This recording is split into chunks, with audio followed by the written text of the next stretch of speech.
Every creature that suffers seeks relief. That is the core of instinct, of survival, but it is also where surrender begins. The question few dare to face is, what happens to a civilization that turns every discomfort into anesthesia? Today, everything unpleasant is silenced with distraction. Boredom is covered with scrolling, loneliness with quick pleasure, anguish with noise, pain with dopamine. And little by little, nothing truly human remains. Staying until the end of this video means crossing a mirror few can bear. You will understand how, in trying to escape pain, humans were conditioned to crave only comfort, and how this comfort, manufactured in laboratories, algorithms, and addictions, is slowly corroding the most authentic core of existence. The perfect dictatorship will have the appearance of democracy, but it will be a prison without walls, where the slaves will love their servitude. Aldous Huxley. Huxley foresaw destruction would not come from pain, but from the lack of it, not from brutal oppression, but from painless abundance, from pleasure.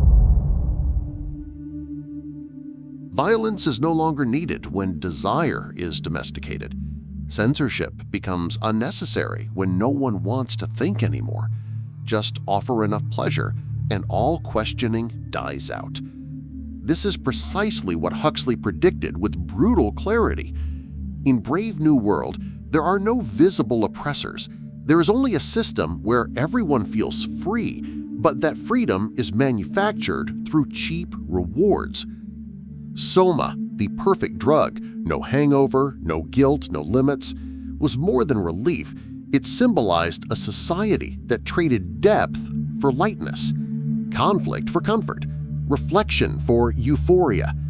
And the tragedy lies not in being forced into it, but in wanting it, in desiring above all else a life without inner silence, without pause, without pain, and therefore without soul.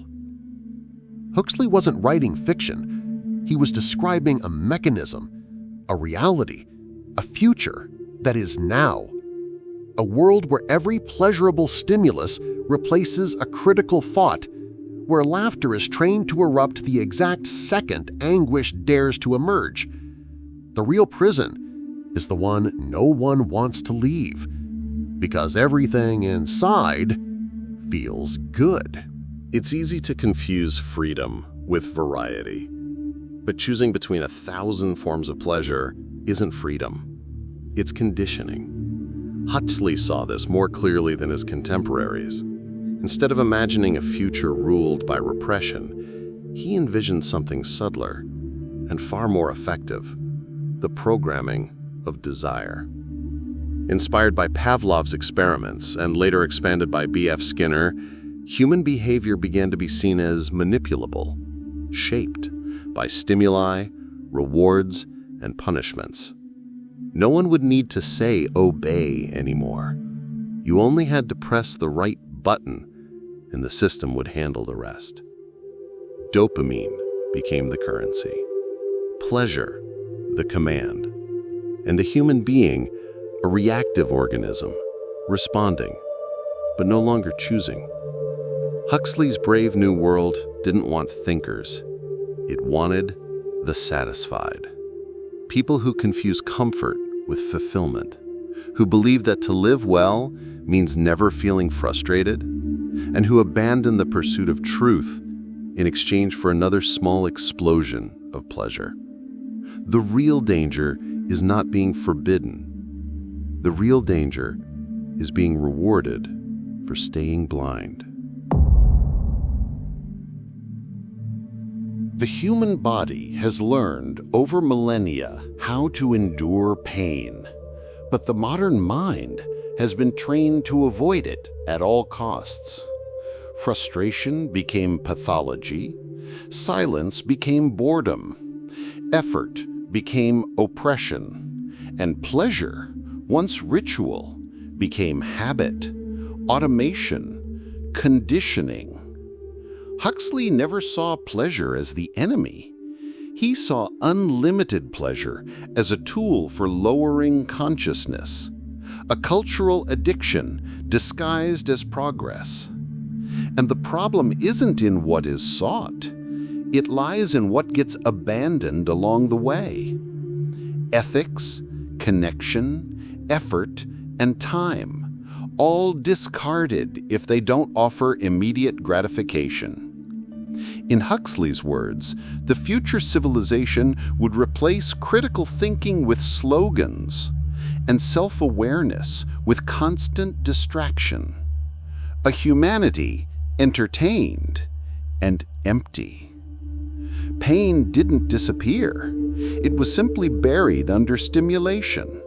But it remains there, working in silence, turning human souls into reactive, disoriented organisms, and disturbingly dependent.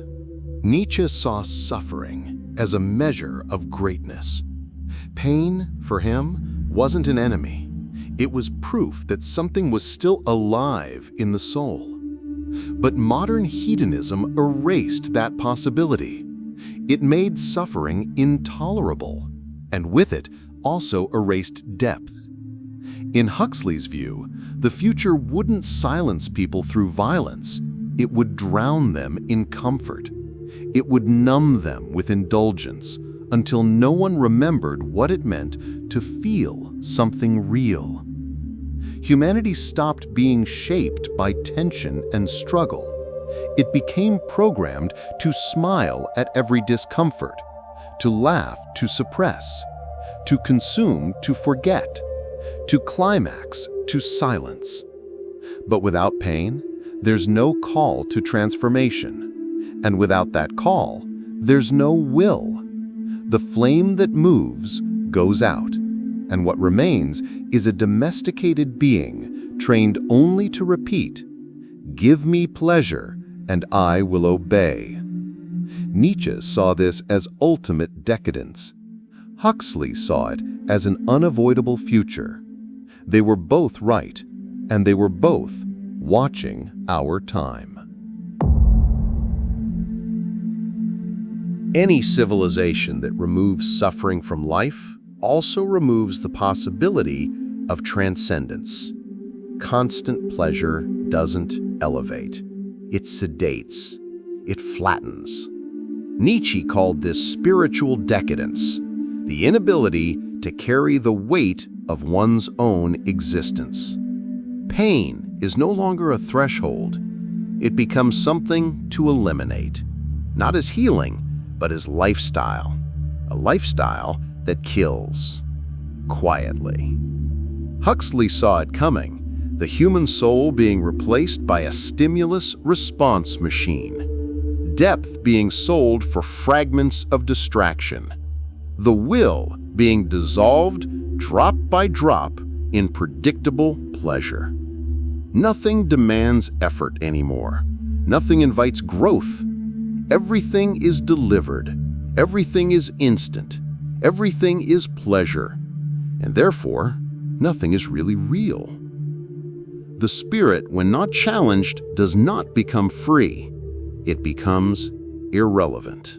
When pleasure becomes immediate, desire disappears. And without desire, there is no movement, no hunger, no fire. Pascal once wrote that all of man's misfortune comes from not being able to sit quietly in a room. But Huxley went further. He imagined a world where man no longer even knows why he should sit. A world where every pause is torture, where silence feels like death.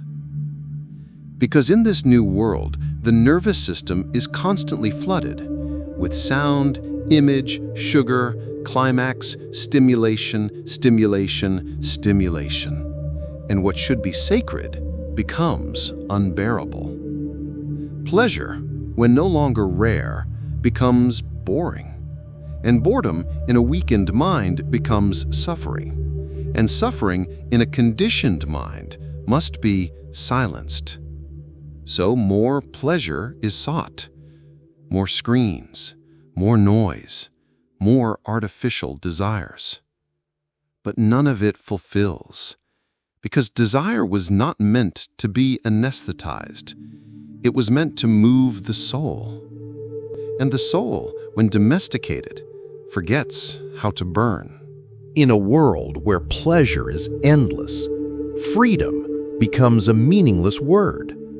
Not because it was taken, but because it was no longer needed. When nothing challenges, when nothing stirs, when nothing invites resistance, freedom atrophies. Aldous Huxley described a terrifying paradox, a humanity that no longer desires liberation because it has been pacified by artificial ecstasy. And Viktor Frankl warned, those who have a why to live can bear almost any how. But what happens when the why is replaced with comfort, with the next notification, with the next pleasure? The soul forgets that it is free because it is too numb to remember, too distracted to question, too entertained to revolt. There is no need for chains. There is no need for prisons because the prison is now internal. There was a time when societies were built on values, honor, duty, transcendence. Pain was part of the path. Discomfort was necessary. Silence had weight. But something shifted. The new order began to whisper, if it feels good, do it. If it's hard, it's not for you. If it hurts, escape. And people obeyed. Huxley foresaw it clearly, a future not marked by violence or totalitarianism, but by a dictatorship of pleasure, a population so consumed by comfort it forgets to think. Freud once wrote that civilization exists because we renounce pleasure. But what happens when that renunciation is reversed? When society tells you that your highest purpose is to feel good? Decay begins, not with fire, but with sedation, not with war, but with apathy.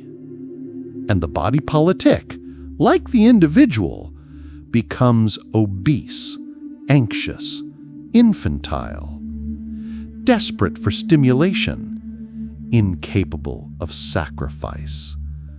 The collapse is slow, painless, silent, but absolute. No one speaks of truth anymore, only of comfort, only of what pleases the ear and the algorithm. Truth requires friction, pain, self-confrontation, but pleasure?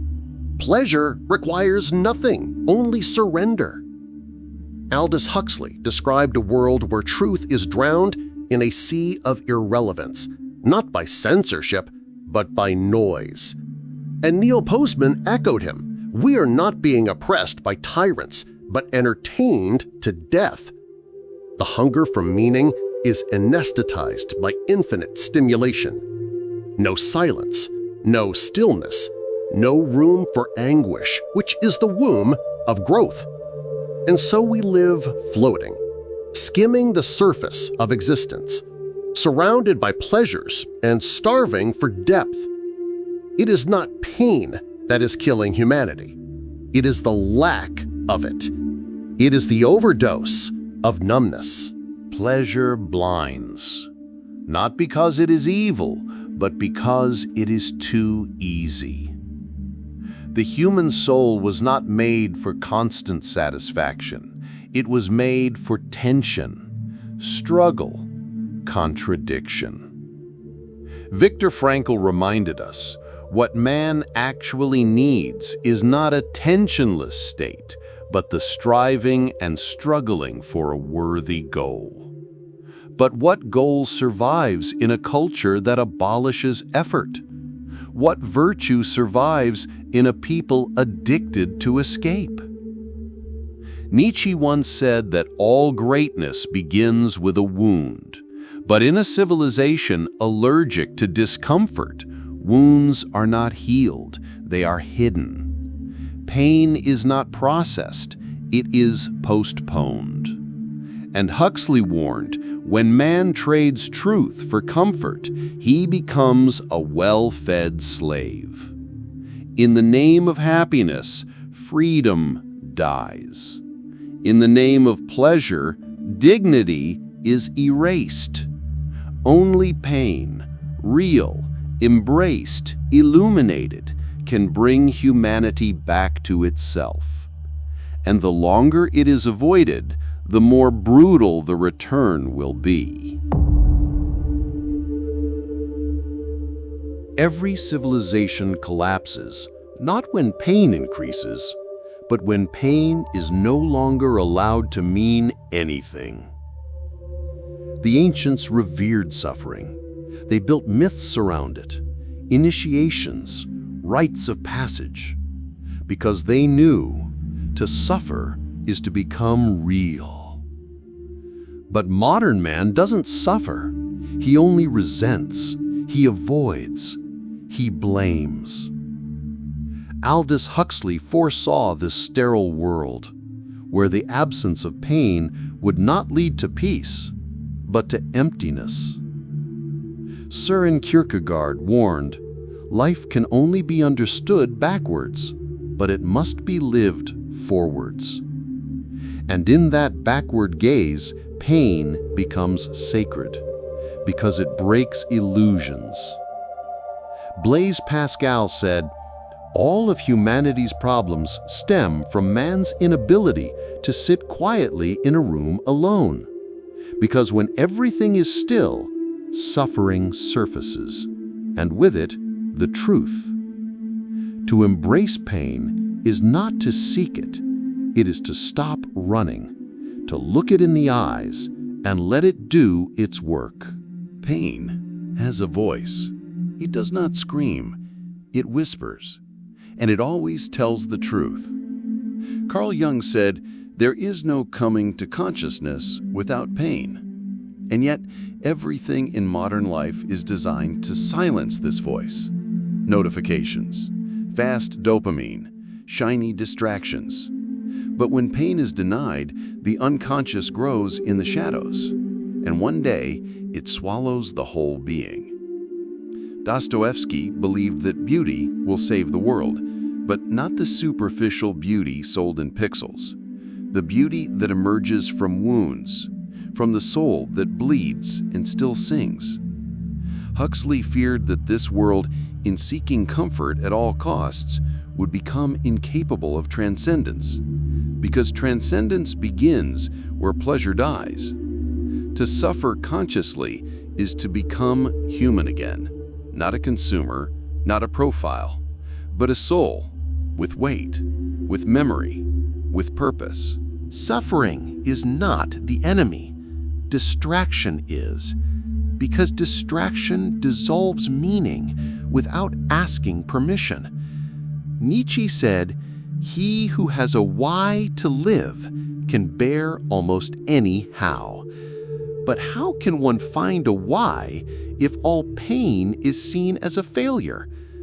Aldous Huxley feared a world where people would come to love their oppression because it spared them from confronting themselves. But there is no freedom in numbness, only sedation.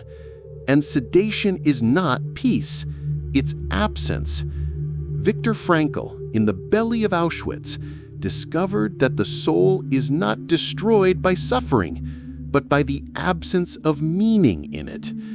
To suffer with dignity is not masochism. It is maturity. It is accepting that pain is not the opposite of joy, but its precondition. And in the stillness, the human returns, stripped of illusions, naked of roles, ready to begin again. You stayed until the end, and maybe now you understand that pleasure is not the villain, but when worshipped, it becomes a cage with velvet bars. Huxley warned us, the greatest triumph of tyranny is when people love their servitude. And nothing enslaves more subtly than the comfort that numbs, than the smile forced by a pill, than the joy that costs one's soul. Pascal once said, "All of humanity's problems stem from man's inability to sit quietly in a room alone. We fear silence because it brings us back to the void we denied, to the pain we buried. But only there, in that silence, in that discomfort, does the real journey begin. You were not born for eternal pleasure. You were born to dive into yourself, to fall apart, and to be reborn, conscious, free, human."